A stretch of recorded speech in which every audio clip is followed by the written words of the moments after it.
Was اور نصیحتیں، لفظ لفظ حکمتیں، ابر علم و آگہی سے برستی بارشیں، شرع کے امور سے، دین کے شعور سے، قلب و ذہن جگمگاتے ہیں سچ کے نور سے۔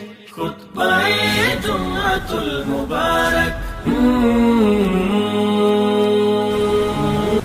الحمد لله نحمده ونستعينه ونستغفره ونعوذ بالله من شرور أنفسنا ومن سيئات أعمالنا. أشهد أن لا إله إلا الله وحده لا شريك له، وأشهد أن محمدا عبده ورسوله صلی اللہ علیہ وعلى آلہ وصحبہ وسلم۔ رب اشرح لي صدری ويسر لي أمری واحلل عقدة من لسانی يفقهوا قولی۔ اللهم صل على محمد وعلى آل محمد كما صليت على إبراهيم وعلى آل إبراهيم إنك حميد مجيد۔ اللهم بارك على محمد وعلى آل محمد كما باركت على إبراهيم وعلى آل إبراهيم إنك حميد مجيد۔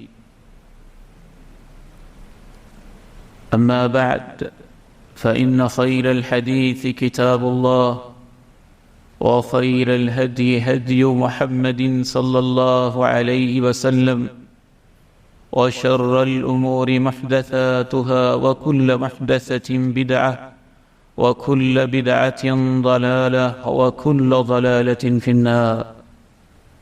أعوذ بالله السميع العليم من الشيطان الرجيم، من همزه ونفخه ونفثه، بسم الله الرحمن الرحيم۔ إن ربك يبسط الرزق لمن يشاء ويقدر، إنه كان بعباده خبيرا بصيرا۔ وقال عز من قائل سبحانه وتعالى: ولو بسط الله الرزق لعباده لبغوا في الأرض ولكن ينزل بقدر ما يشاء۔ وقال عز من قائل سبحانه وتعالى: ولا تجعل يدك مغلولة إلى عنقك ولا تبسطها كل البسط فتقعد ملوما محسورا۔ وقال عز من قائل سبحانه وتعالى: يا أيها الذين آمنوا اتقوا الله وذروا ما بقي من الربا۔ وقال عز من قائل سبحانه وتعالى: يمحق الله الربا ويربي الصدقات۔ وقال عز من قائل سبحانه وتعالى: ويل للمطففين الذين إذا اكتالوا على الناس يستوفون وإذا كالوهم أو وزنوهم يخسرون۔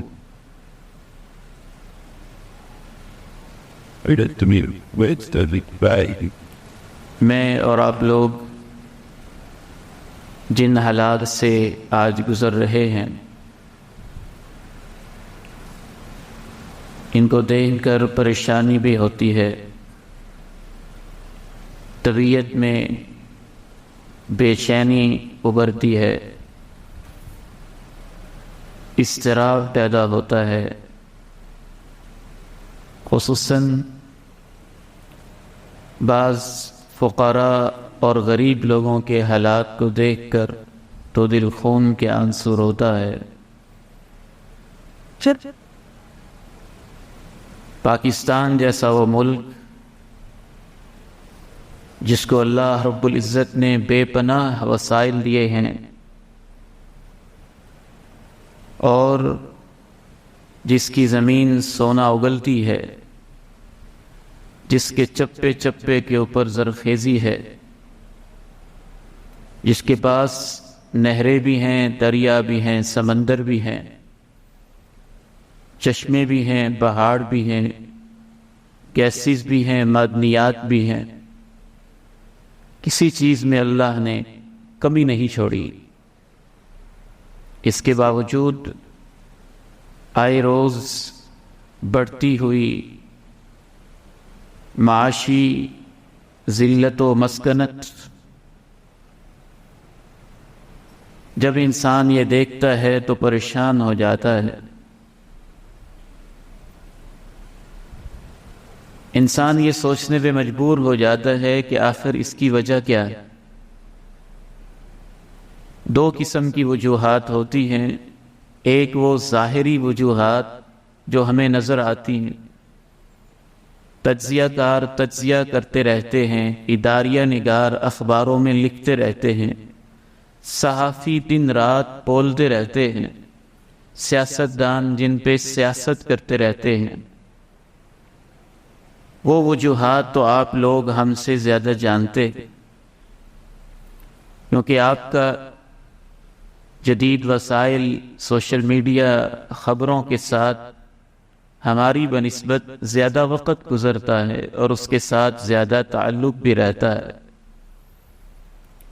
وہ وجوہات اپنی جگہ پر بجا ہیں، یہ اپنی جگہ حقیقت ہے کہ ہمارے حکمرانوں کی عیاشیاں، ان کے عللے تللے وسائل پہ قبضے اور اس طرح کی چیزوں نے ہمیں یہاں تک پہنچایا ہے، اور یہ بھی اپنی جگہ حقیقت اور وجہ ہے ہمارے دشمنوں کی مکاریاں اور چالاکیاں اور ان کی گہری سازشیں، ان کا بھی ان حالات میں بہت بڑا ہاتھ ہے۔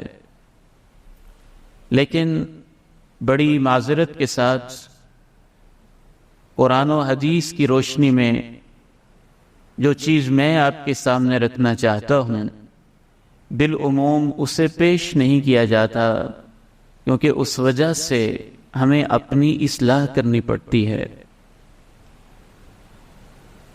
اس وجہ سے ہمارے اپنے اوپر چوٹ لگتی ہے۔ دوسرے کو الزام دینا آسان ہوتا ہے اور اپنی اصلاح کرنا مشکل ہوتا ہے۔ کوئی سیاستدان بھی اس وجہ سے اسے بیان نہیں کرتا کہ اس سے عامت الناس ناراض ہوتے ہیں اور وہ ان کی ناراضگی مول نہیں لینا چاہتا۔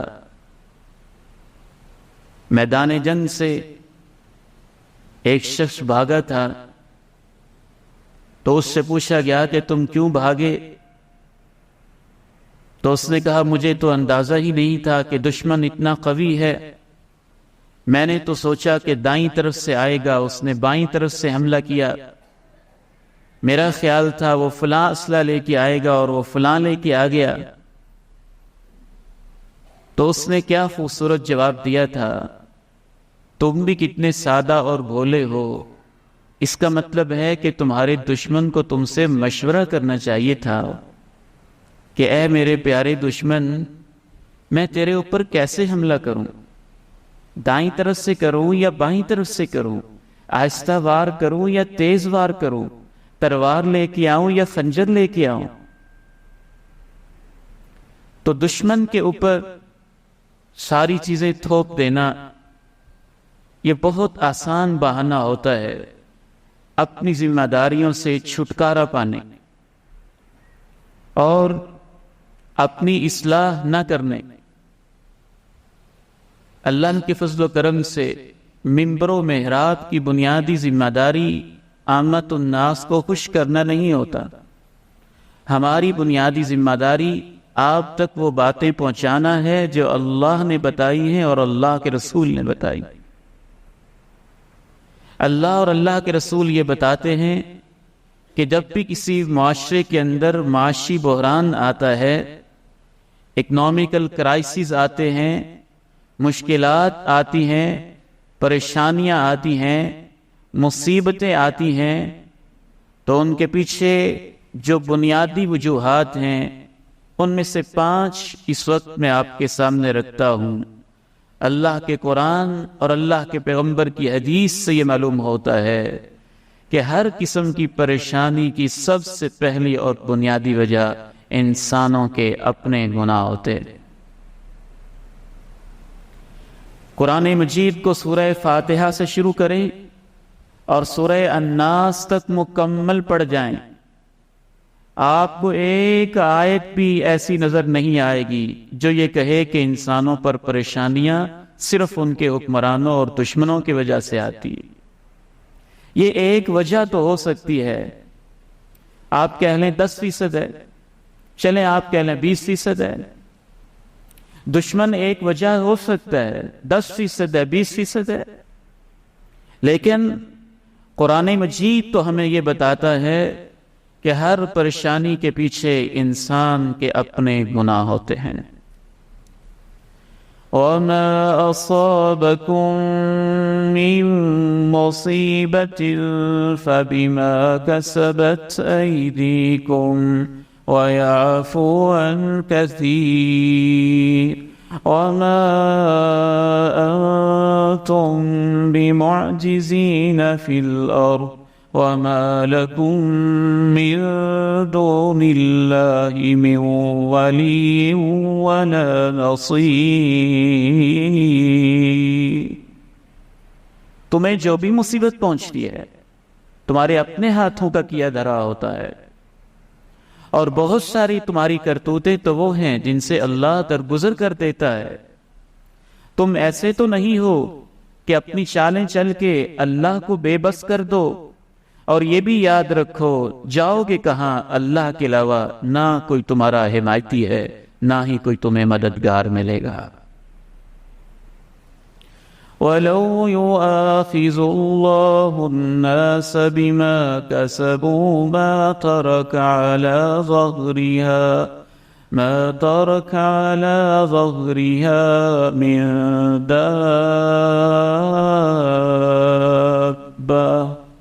اگر اللہ انسانوں کو اس وجہ سے پکڑنا شروع کر دے جو کچھ وہ کر رہے ہیں، تو انسانوں کے گناہ تو ایسے ہیں انسان تو کیا کوئی جاندار بھی زمین کے اوپر باقی نہ رہے۔ جب اللہ نے قوم عاد کو تباہ کیا تو اللہ نے یہ نہیں کہا ان کے حکمران ایسے تھے، قوم سمود کو تباہ کیا تو اللہ نے یہ نہیں کہا ان کے حکمران ایسے تھے، قوم لوط پہ عذاب آیا تو اللہ نے یہ نہیں کہا ان کے حکمران ایسے تھے، قوم شعیب کی پکڑ ہوئی تو اللہ نے یہ نہیں کہا کہ ان کے حکمران ایسے تھے۔ اور سارے ہی گناہ مصیبت کا سبب بنتے ہیں، بالخصوص 2 گناہ ایسے ہیں جن کی دنیا کے اندر قوموں کو بڑی جلدی سزا ملتی ہے، ان میں ایک جھوٹ کا گناہ ہے اور دوسرا کرپشن اور خیانت کا گناہ ہے۔ آپ پوری ایمانداری کے ساتھ بتائیں ہماری زندگی میں سچ کتنا بولا جاتا ہے اور جھوٹ کتنا بولا جاتا ہے؟ آپ کی دکانوں پہ آ کے جھوٹ حکمران بولتے ہیں، ایک دوسرے کے ساتھ رشتے کے لین دین میں جھوٹ حکمران بولتے ہیں، ایک دوسرے کو دھوکہ دہی کا جو بازار گرم ہے یہ حکمران آ کے کرتے ہیں۔ جھوٹ ایسا قبیح ترین گناہ ہے، ایسا خطرناک ترین گناہ ہے، خصوصاً جب معیشت میں جھوٹ آتا ہے۔ جس قدر معیشت میں جھوٹ آتا جائے گا اسی قدر اس میں بے برکتی آتی جائے گی، بحران آتا جائے گا، ذلت آتی جائے گی، اعتماد اٹھتا جائے گا۔ ہر شخص اس معاشرے کے اندر بطور گاہک لٹ رہا ہے اور ہر شخص بطور دکاندار دوسرے کو لوٹ رہا ہے۔ ایک جگہ لٹ رہا ہے، دوسری جگہ لوٹ رہا ہے، تیسری جگہ وہ لوٹ رہا ہے، چوتھی جگہ وہ لوٹ رہا ہے، اور یوں پورا معاشرہ جھوٹ کی لپیٹ میں ایک دوسرے کے ساتھ دھوکے میں لگا ہوا ہے۔ رسول اللہ صلی اللہ علیہ وسلم نے ارشاد فرمایا البیعان بالخیار ما لم یتفرقا، 2 سودا کرنے والے، بیچنے اور خریدنے والے جب تک مجلس میں ہوتے ہیں ان کو اختیار ہوتا ہے سودا فائنل کر دیں یا اس کو کینسل کر دیں۔ فَإِن صَدَقَا وَبَيَّنَا، اگر وہ ایک دوسرے سے سچی بات کرتے ہیں اور صرف سچی بات یوں مبہم سی گول وال سی نہیں کرتے، وَبَيَّنَا ہر چیز کی وضاحت کر دیتے ہیں، گاہک وضاحت کرتا ہے میری اتنی اپروچ ہے، مجھے یہ چیز چاہیے، دکاندار وضاحت کرتا ہے یہ فلان کمپنی کی ہے، یہ 1 نمبر ہے، یہ 2 نمبر ہے، یہ 3 یا 4 نمبر ہے، اس کی اتنی قیمت بنتی ہے۔ جب دونوں ایک دوسرے کے سامنے سچ بھی بولتے ہیں، چیز کو واضح بھی کرتے ہیں، الصادق المصدوق فرماتے ہیں جو وحی کے بغیر بولتے نہیں اللہ ان کے سودے میں کاروبار میں برکت ڈال دیتا ہے۔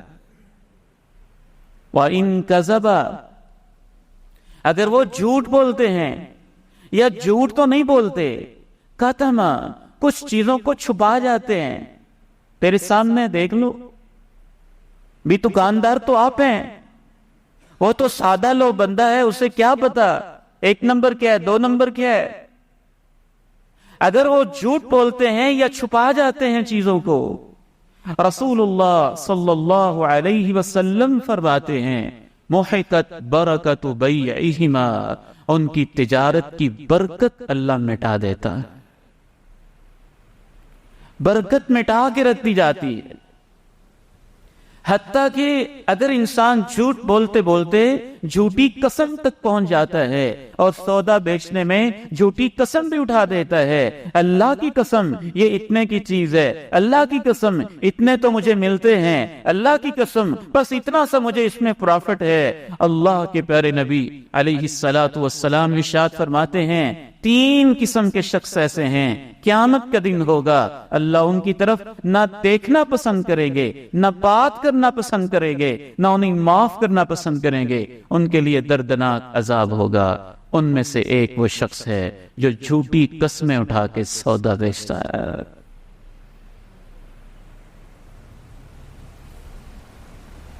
شاید مجھے غلطی لگتی ہو، لیکن مجھے تو یوں محسوس ہوتا ہے کہ ہماری زندگی میں 2% شاید سچ ہوگا اور 98% تو ہم ایک دوسرے کے ساتھ جھوٹ بول رہے ہیں،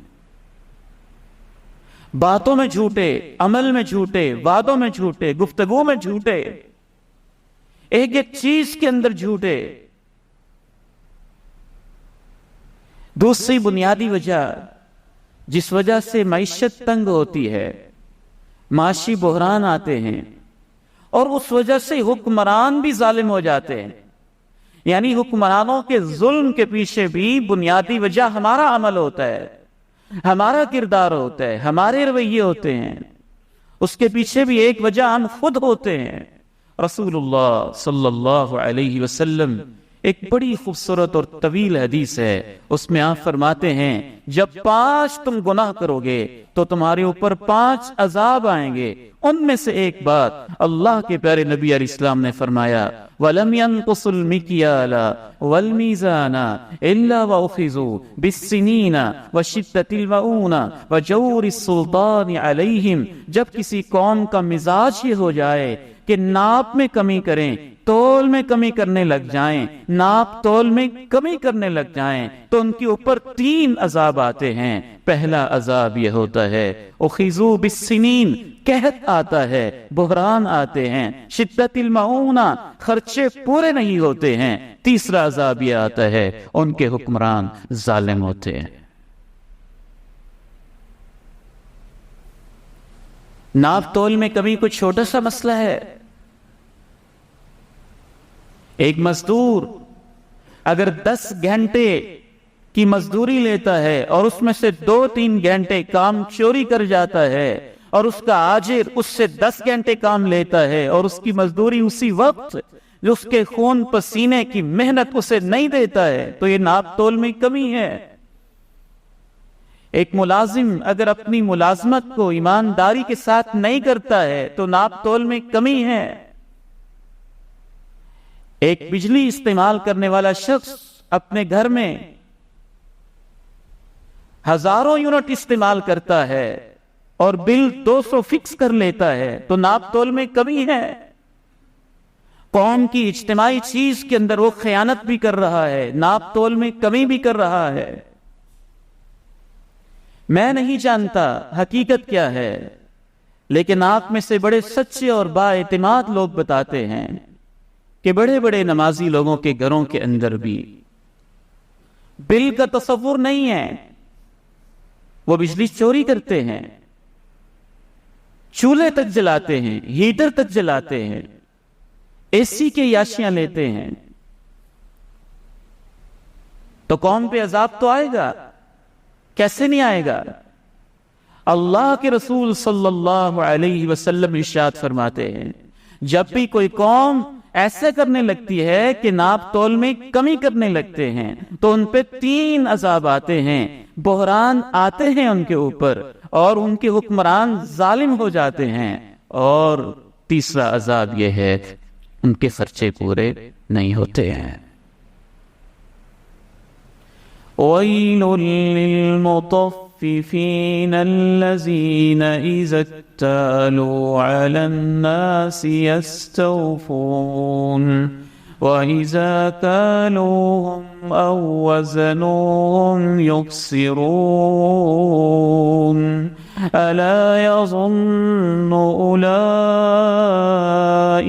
أَنَّهُمْ مَبْعُوثُونَ لِيَوْمٍ عَظِيمٍ يَوْمَ يَقُومُ النَّاسُ لِرَبِّ الْعَالَمِينَ۔ ناپ تول میں کمی کرنے والوں کے لیے تباہی ہے۔ وہ لوگ جب لوگوں سے لینا ہوتا ہے تو پورا لیتے ہیں، جب ان کو ماپ کے دیتے ہیں یا وزن کر کے دیتے ہیں تو ڈنڈی مارتے ہیں، کم کرتے ہیں۔ کیا ان کو یقین نہیں ہے کہ ایک دن انہوں نے قبروں سے اٹھنا ہے اور رب العالمین کے سامنے کھڑے ہونا ہے؟ یہ اللہ کی قرآن کی آیات کا ترجمہ ہے۔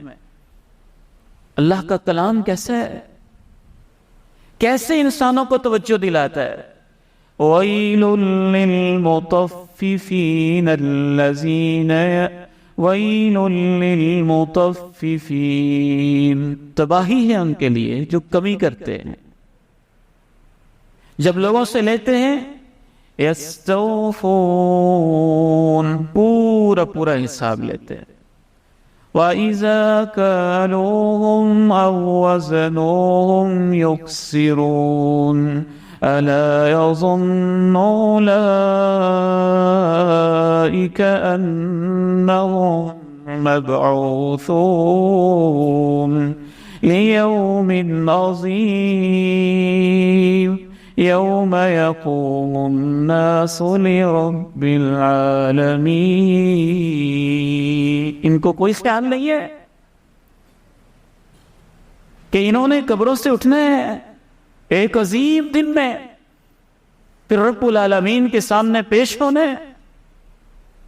ایک شخص جب بجلی چوری کر رہا ہوتا ہے، یہ ناپ تول میں کمی نہیں، یہ تو اس سے بڑا جرم ہے۔ مفسرین نے لکھا جب وہ شخص اتنا مجرم ہے جو کم تولتا ہے اور چیز زیادہ لیتا ہے، قیمت کم دیتا ہے، یا قیمت زیادہ لیتا ہے، چیز کم دیتا ہے، جب وہ اتنا بڑا مجرم ہے اور جو پوری چیز کی قیمت ہی کھا جاتا ہے، چوری کر جاتا ہے، وہ کتنا بڑا مجرم ہوگا؟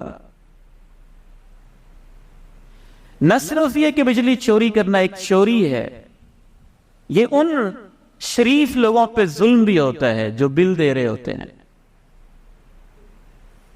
یہ قوم کی اجتماعی چیز کے اندر خیانت بھی ہوتی ہے، اسی سے پھر اسراف اور فضول خرچی کے راستے بھی کھلتے۔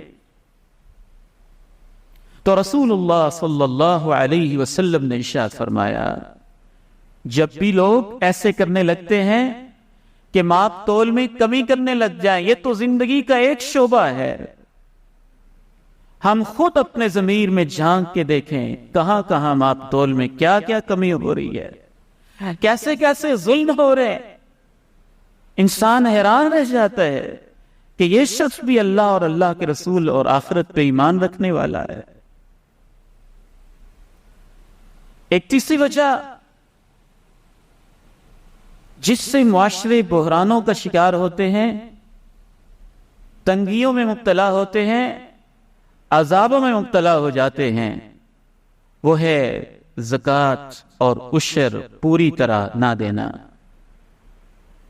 زکوٰۃ کا حساب نہ کرنا، عشر کا حساب نہ کرنا۔ میرا اندازہ یہ کہتا ہے کہ ہمارے معاشرے میں مسلمان کہلانے والے لوگ اور مالدار اور صاحب حیثیت لوگ، ذمہ دار اور جاگیردار لوگ، شاید ان میں سے بڑی مشکل سے 5%، شاید 5% بھی نہیں ہوں گے جو زکوٰۃ دیتے ہوں گے اور پوری دیتے ہوں گے، جو عشر دیتے ہوں گے اور پورا دیتے ہوں گے۔ عشر حکمران نے نکالنا ہے، زکوٰۃ کسی حکمران نے دینی ہے، ان کے ذمہ فرض تھا زکوٰۃ کا نظام بنانا۔ اگر وہ ظالم نہیں بنا سکے تو کم از کم ہم اپنے انفرادی طور پہ زکوٰۃ نکال تو سکتے ہیں نا۔ ہماری راہ میں کوئی رکاوٹ تو نہیں ہے، ہمارا کوئی ہاتھ روکے تو نہیں ہوئے کہ تم زکوٰۃ نہ نکالو، ہمارے اوپر کوئی پابندی تو نہیں ہے کہ تم عشر نہ نکالو۔ رسول اللہ صلی اللہ علیہ وسلم ارشاد فرماتے ہیں وَمَا مَنَعَ قَوْمٌ زَكَاةَ أَمْوَالِهِمْ، جب بھی لوگ اپنے مالوں کی زکوٰۃ نہیں دیتے ہیں، إِلَّا مُنِعُ الْقَطْرَ مِنَ السَّمَاءِ، اللہ ان پہ اتنا ناراض ہوتا ہے آسمانوں سے بارش کے قطرے روک لیتا ہے۔ وَلَوْلَا الْبَهَائِمُ لَمْ يُمْطَرُوا، لیکن پھر جانوروں پہ رحم کرتے ہوئے اللہ بارش بھیجتا ہے، جانور نہ ہوتے تو بارش نہ ملتی۔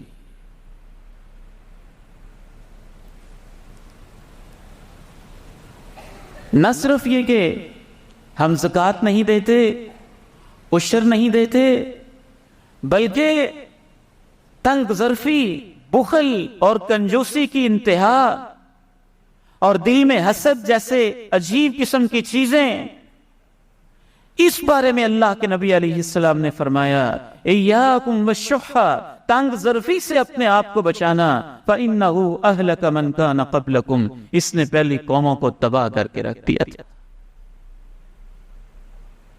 ایک اور اہم ترین وجہ، چوتھی وجہ، سودی نظام ہے۔ جب بھی کسی قوم کے اندر سود آ جاتا ہے اور وہ سودی نظام پہ لگ جاتی ہے، اگر آج IMF ہماری بجلی تک کے نرخ مقرر کر رہا ہے اور ہم اتنے غلام ہیں کہ یہ بھی ان سے پوچھنا پڑتا ہے کہ ہم نے فی یونٹ کتنا ریٹ رکھنا ہے، تو اس سب کے پیچھے اہم ترین اور بنیادی وجہ بینکوں کا سودی نظام ہے۔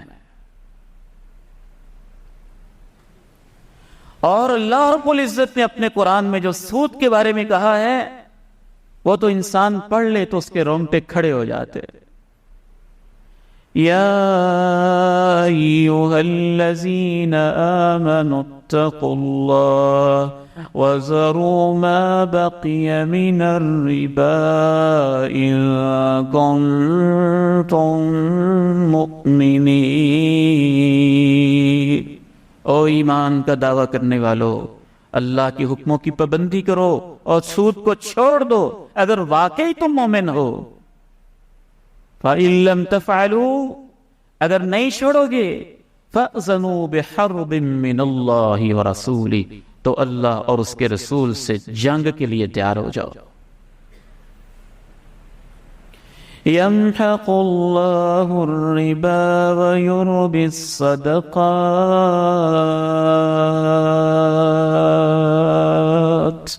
وَاللَّهُ لَا يُحِبُّ كُلَّ كَفَّارٍ أَثِيمٍ۔ سود کو اللہ تباہ کرتا ہے، صدقات کو اللہ بڑھاتا ہے۔ اللہ نہ شکرے اور مجرموں کو پسند نہیں کرتا۔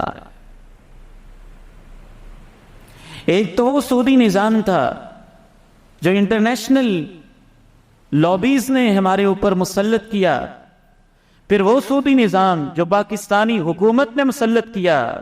نہ صرف یہ کہ مسلط کیا، جب بھی وفاقی شرعی عدالت نے فیصلہ دیا کہ سود کو ختم ہونا چاہیے، جس کی بھی حکومت تھی اس نے جا کے عدالت میں مقدمہ کیا کہ نہیں، سودی نظام کو جاری رہنا چاہیے۔ یہ اللہ کے سامنے کتنا بڑا چیلنج ہے۔ اور اللہ سے کتنی بڑی جنگ ہے. نہ صرف حکومتی سطح پہ لوگوں نے چھوٹی چھوٹی اپلیکیشن بنا دی, 10-20 ہزار پہ لوگ سود لینے لگے. نہ صرف اپلیکیشن اور آن لائن سودی نظام ہوا, آپ کے گلی محلے کے اندر ایسے ظالم لوگ لوگوں کے دروازے کھٹکا کے اور غریبوں کے گھروں پہ دستک دے کے کہنے لگے 10,000 کی ضرورت ہے, یہ ضرورت ہے, لے لو. کتنا واپس کرو گے, کتنی دیر بعد, یہ لے لو. جہاں سود ہوتا ہے وہاں برکت نہیں آتی ہے, بلکہ اللہ اور اللہ کے رسول سے جنگ ہو رہی ہوتی ہے. ایک آخری وجہ بیان کر کے میں آپ سے اجازت چاہتا ہوں. ایک آخری اور 5ویں اہم ترین وجہ معاشی بحران, تنگیوں اور مشکلات کی جو روحانی وجوہات ہیں, جو اخلاقی وجوہات, جو اللہ کے نظام کے مطابق بتائی ہوئی وجوہات ہیں, جو قرآن و سنت کے مطابق بتائی ہوئی وجوہات ہیں. لیکن ان کو بیان کرنے سے پہلے میں آپ سے کہنا چاہوں گا کہ جو ہم حکمرانوں کو دوش دیتے ہیں اصل میں وہ بھی تو ہمارا ہی چہرہ ہوتے ہیں. جیسے ہم جھوٹے ہوتے ہیں ویسے وہ جھوٹے ہوتے ہیں, جیسے ہم کرپٹ ہوتے ہیں ویسے وہ کرپٹ ہوتے ہیں, جیسے ہم سود لینا دینا پسند کرتے ہیں ویسے وہ سود لینا دینا پسند کرتے ہیں. یہ بھی ہمارے ہاتھوں ہی کی کمائی ہوتی ہے. ہمارے حکمران بھی ہمارا ہی فیل ہوتے ہیں, ہمارے ہی ووٹ کی عکاسی کرتے ہیں. ضلع قصور تو ماشاءاللہ اہل حدیثوں سے بھرا ہے. ڈاکٹر زعیم الدین لکھوی جیسے نیک صالح لکھوی خاندان کے بزرگ کبھی جیت سکے؟ ان کو پورے ضلع میں سے لوگوں نے پسند کیا؟ حضرت علامہ ابتسام اللہ ظہیر کو کسی نے پسند کیا؟ علامہ ہشام اللہ ظہیر کو کسی نے پسند کیا؟ ان کے بزرگ علامہ احسان اللہ ظہیر شہید رحمہ اللہ جیسے جری اور جرأت مند اور دلیر کو کسی نے پسند کیا؟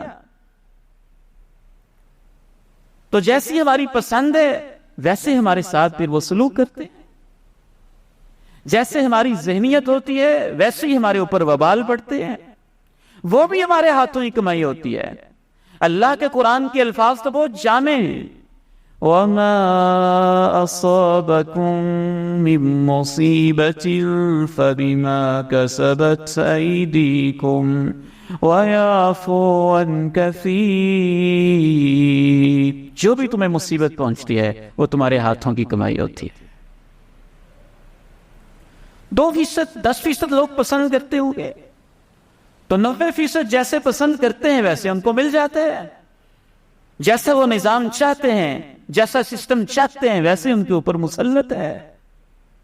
جب تک ہم اپنے دین کے ساتھ مخلص نہیں ہوں گے, قرآن مجید کے ساتھ مخلص نہیں ہوں گے, اللہ اور اللہ کے رسول کے ساتھ مخلص نہیں ہوں گے, ہم خود اپنے اعمال کے اوپر نظر ثانی نہیں کریں گے.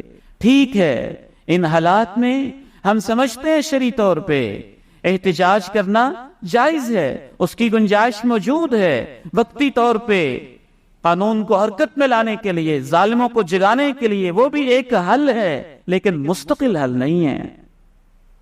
عارضی حل ہے, وقتی حل ہے. چند دن ٹھیک, اس کے بعد پھر وہ حالات, پھر ٹھیک, پھر وہ حالات. اللہ کا دین اپنی برکتیں رکھتا ہے, یہ اپنا ایک نظام رکھتا ہے, یہ اپنا ایک سسٹم رکھتا ہے جس کے اندر انسانیت ہے, خیرخواہی ہے, ہمدردی ہے, زکوٰۃ کا نظام ہے, صدقات و عطیات کا نظام ہے.